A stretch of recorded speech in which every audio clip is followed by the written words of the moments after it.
Hai, apa kabar semuanya? Semoga kabar Anda baik-baik saja. Terima kasih karena sudah memberikan support dan juga kesetiaan Anda untuk membangun channel Codot Film. Yuk kita lanjutkan alur ceritanya, sambil siapin kopi dan cemilan, setting suara volume full. Gasken. Lord Surgawi Wasteland menyatakan perang melawan Shi. Ini mengguncang seluruh ibu kota.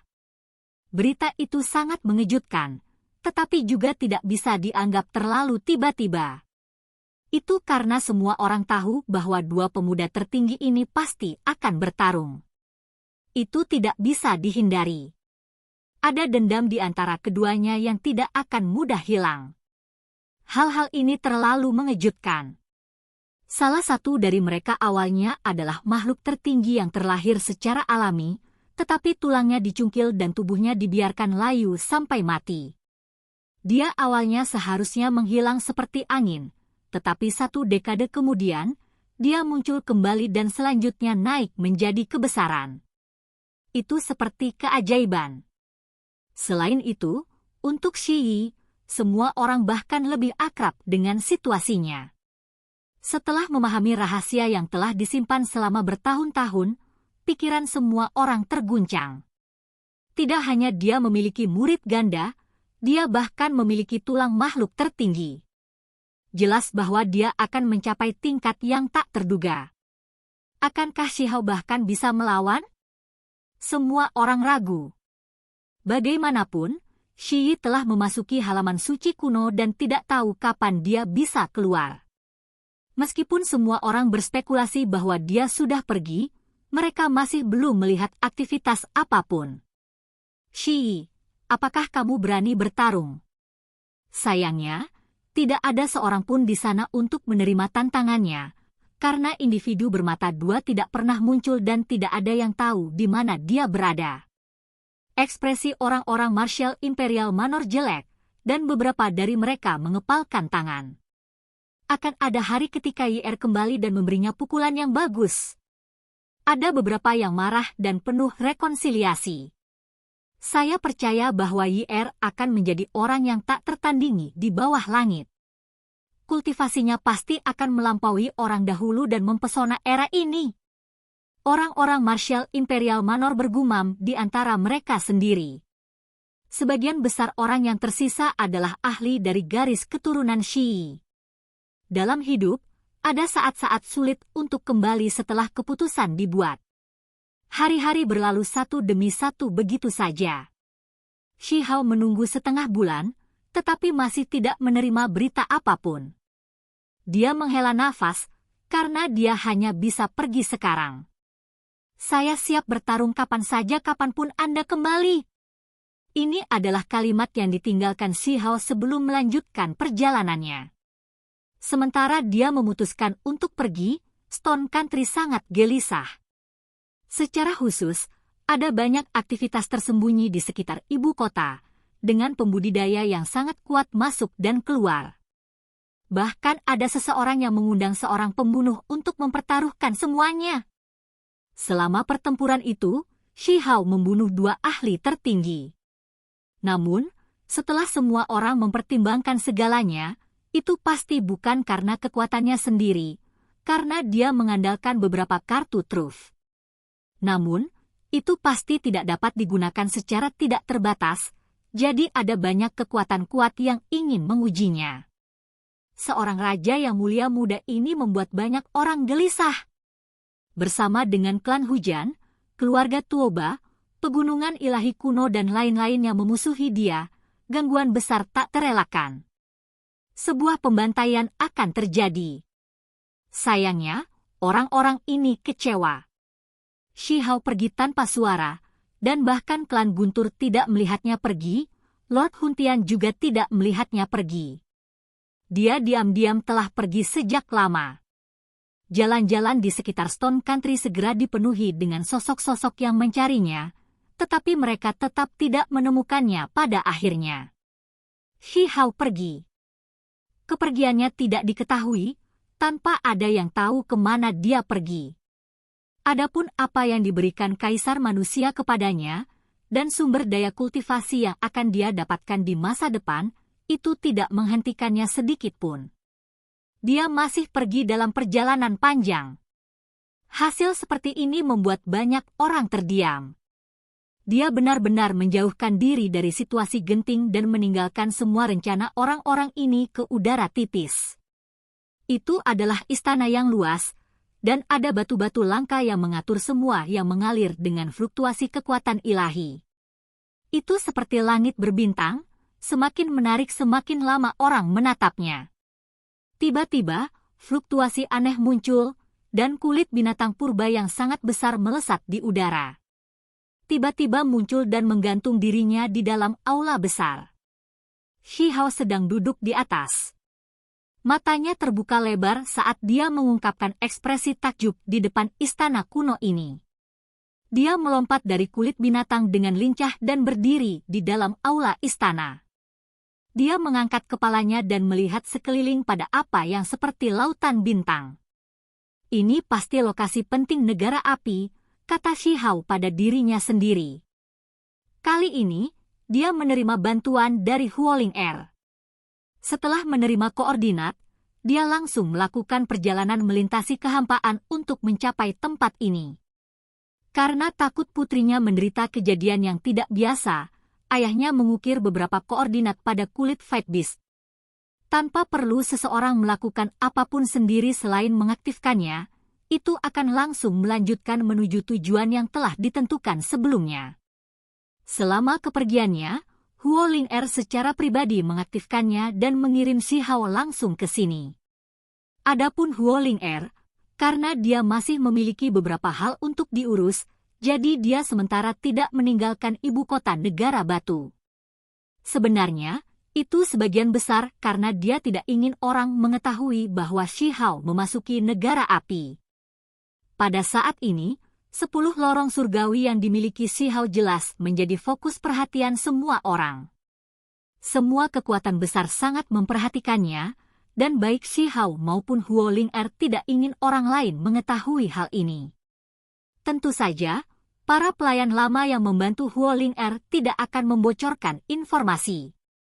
Tidak ada yang bisa menemukan jejak ketika dia pergi. Istana kuno di dalam negara api ini sangat damai. Itu sangat luas, dan hanya suara langkah kakinya sendiri yang bisa terdengar. Dia akhirnya berjalan keluar ke gurun besar, dan gurun besar terbentang di depannya. Selain istana kuno yang luas ini, tidak ada bangunan lain.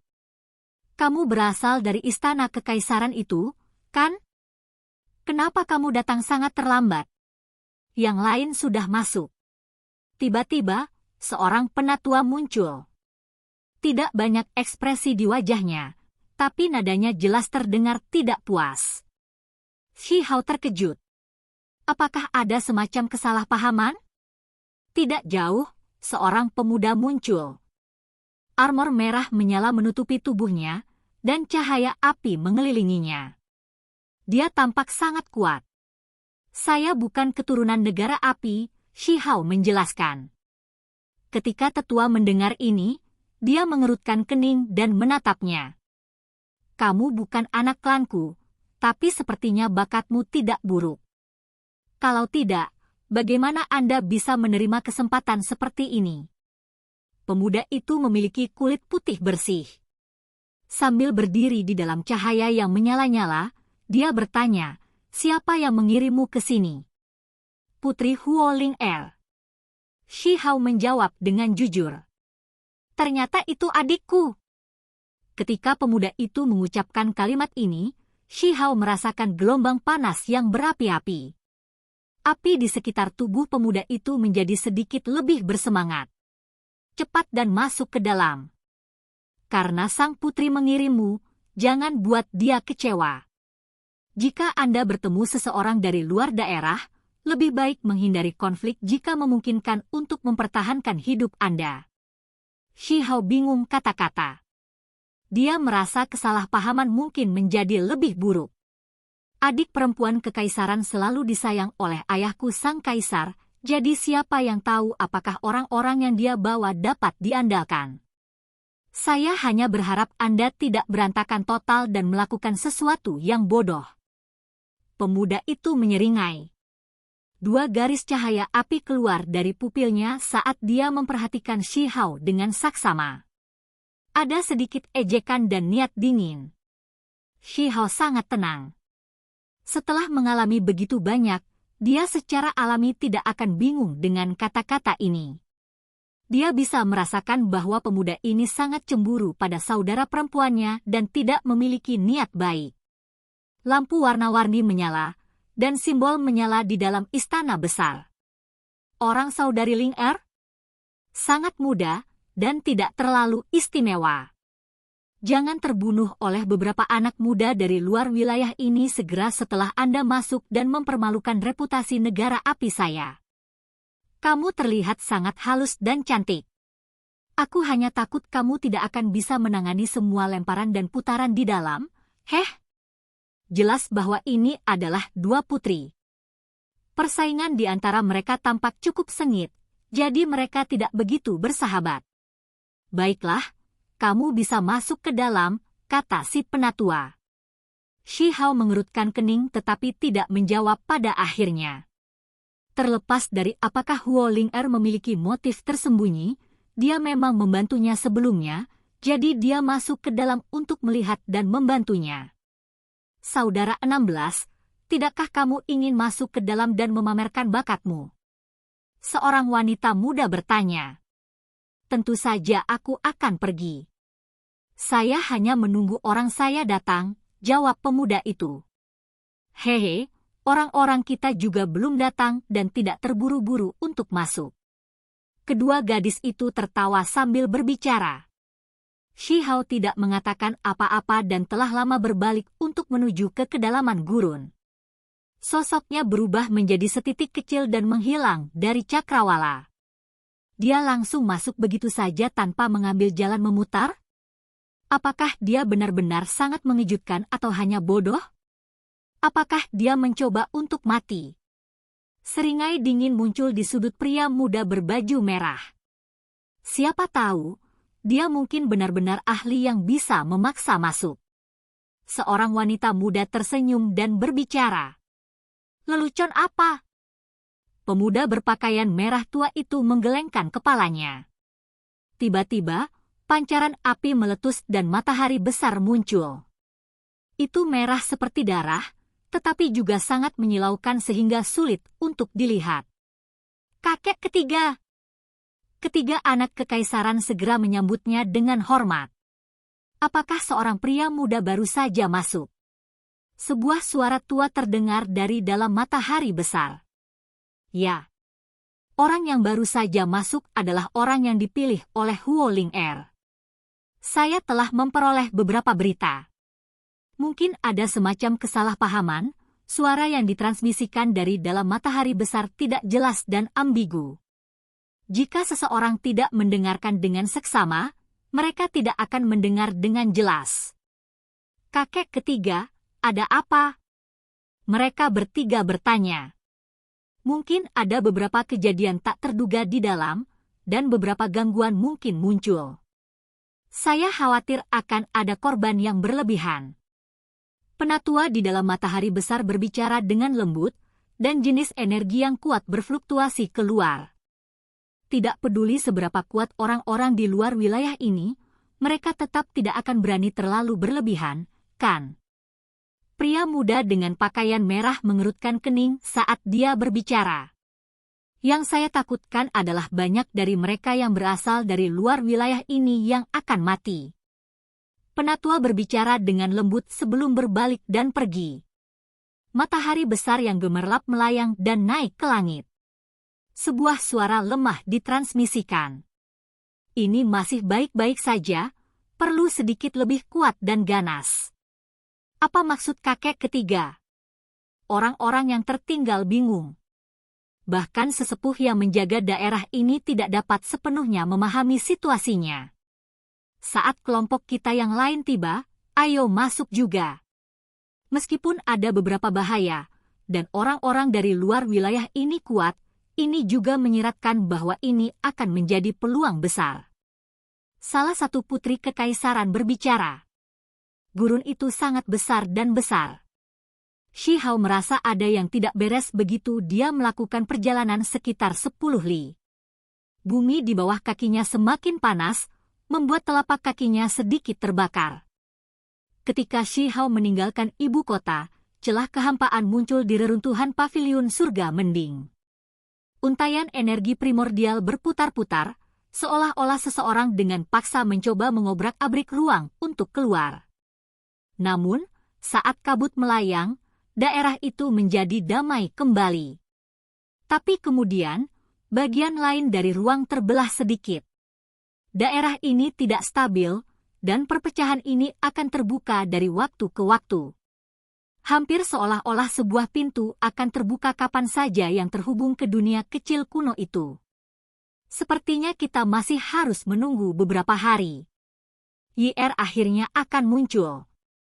Jika Shi Hao yang ada di sini, dia pasti akan tercengang, karena ada laba-laba emas yang sangat besar di dalam reruntuhan ini.